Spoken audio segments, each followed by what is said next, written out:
Hello students, welcome to ABC Academy. ધોરણ 8 એકમ કસોટી 4 સામાજિક વિજ્ઞાનનું પેપર સોલ્યુશન.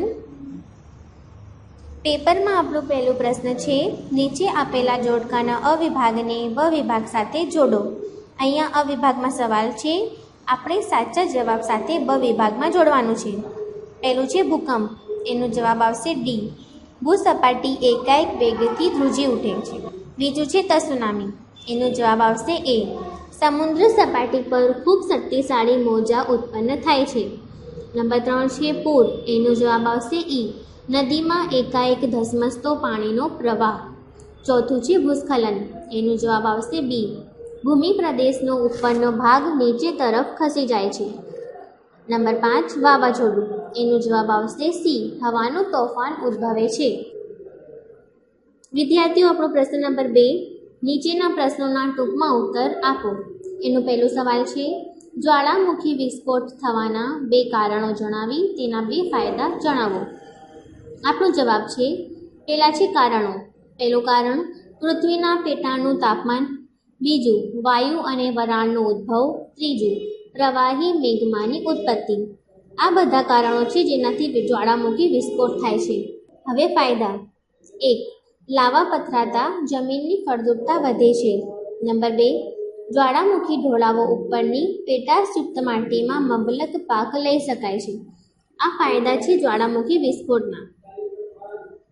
હવે વિદ્યાર્થીઓ, બીજો સવાલ, વાવાઝોડાને લીધે માનવ જીવન પર થતી મુખ્ય 2 અસરો જણાવો. એનો જવાબ છે, 1. વાવાઝોડાને કારણે જાનમાલની હાનિ થાય છે. નંબર 2, વીજ પુરવઠો ખોરવાઈ જાય છે.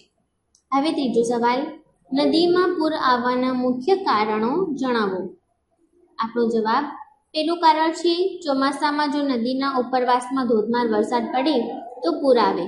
બીજું છે, કોઈ પણ નદીનો બંધ તૂટી જાય તો નદી કિનારા તેમજ નીચાણવાળા વિસ્તારમાં પૂર આવે છે. હવે ચોથું, દાવાનળનું કારણ અને અસરો જણાવો. આપણો જવાબ આવશે, જંગલોમાં વૃક્ષોના પરસ્પર ઘર્ષણ અથવા આકાશમાંથી પડતી વીજળી કે બીજા કોઈ કારણસર આગ લાગે છે, જેને દાવાનળ કહે છે. દાવાનળ એટલે જનરલમાં આગ લાગે તેને આપણે દાવાનળ કહીશું. તેનાથી વન્ય સંપત્તિને પારાવાર નુકસાન થાય છે.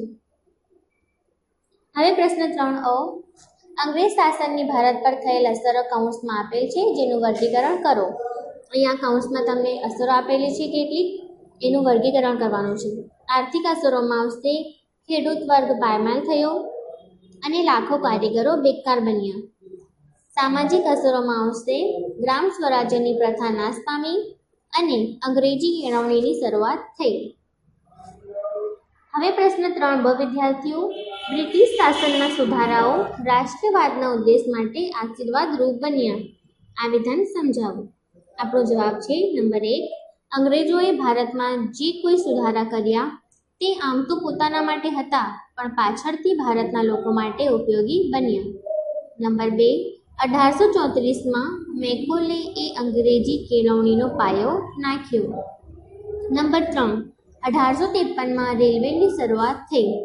નંબર 4, 1854માં ટપાલ અને તાર સંદેશાની આધુનિક પદ્ધતિ અપનાવવામાં આવી. અને નંબર 5, 1829માં સતી પ્રથા પ્રતિબંધક કાયદો અમલમાં મુકાયો, જેનાથી રૂઢિચુસ્ત લોકો શંકાના નજરે અંગ્રેજોને જોવા લાગ્યા. પ્રશ્ન 4a, મને ઓળખો. એમાં પહેલું છે, હું પૃથ્વીના વાતાવરણને ગરમ કરનારી ગ્રીન હાઉસ ઇફેક્ટ છું. એનો જવાબ આવશે global warming.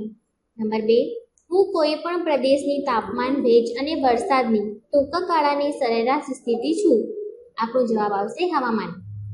Number 3, form, plastic, fridge, એસી વગેરેની વપરાશ મારા ઉદ્ભવ માટે જવાબદાર છે.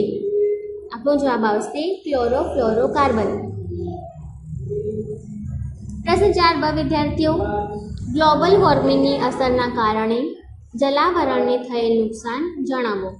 આપણો જવાબ છે નંબર 1, હિમ નદીઓ પીગળી રહી છે. બીજું, જમીનમાં પાણીનું સ્તર ઘટી રહ્યું છે. નંબર 3, સમુદ્ર કાંઠે ધોવાણનું પ્રમાણ વધી રહ્યું છે. અને નંબર 4, દરિયાની સપાટી વધતા જમીનની ખારાશમાં વધારો થાય છે. પ્રશ્ન 5. નીચે આપેલા પ્રશ્નોના ટૂંકમાં ઉત્તર આપો. નંબર 1. સંસદના ઉપલા અને નીચલા ગ્રહનું નામ જણાવો.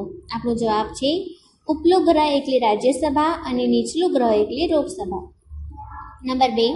રાજ્યસભાની કુલ સભ્ય સંખ્યા જણાવી, તેમાં ગુજરાત રાજ્યની બેઠકો કેટલી છે તે જણાવો. આપણો જવાબ છે રાજ્યસભાની કુલ સભ્ય સંખ્યા 250 અને ગુજરાત રાજ્યની તેમાં 11 બેઠકો છે. ત્રીજું, રાજ્યસભાનું સંચાલન કરનાર કયા નામે ઓળખાય છે? હોદ્દાની રૂએ આ સ્થાન કોણ સંભાળે છે? આપણો જવાબ છે સંચાલન કરનારને સભાપતિ કહે છે. હોદ્દાની રૂએ આ સ્થાન ઉપરાષ્ટ્રપતિ સંભાળે છે. આપણો ચોથો સવાલ છે ખરડો એટલે શું? એનો આપણો જવાબ આવશે સંસદમાં કાયદો બનાવતા પહેલા જે પ્રસ્તાવ રજૂ થાય છે તેને ખરડો કહે છે. હવે આપણો પાંચમો સવાલ વિદ્યાર્થીઓ, રાજ્યસભાના કોઈ પણ 2 કાર્યો જણાવો. આપણો જવાબ આવશે નંબર 1. લોકસભાએ બનાવેલા કાયદાની સમીક્ષા કરે છે અને નંબર 2. રાજ્યસભાએ દેશમાં રાજ્યોનું પ્રતિનિધિત્વ વ્યક્ત કરે છે. વિડીયો જોવા માટે થેન્ક યુ વિદ્યાર્થીઓ. તમને આ વિડીયોમાં તમારા પ્રશ્નપત્રના દરેક સવાલના જવાબ મળી ગયા હશે.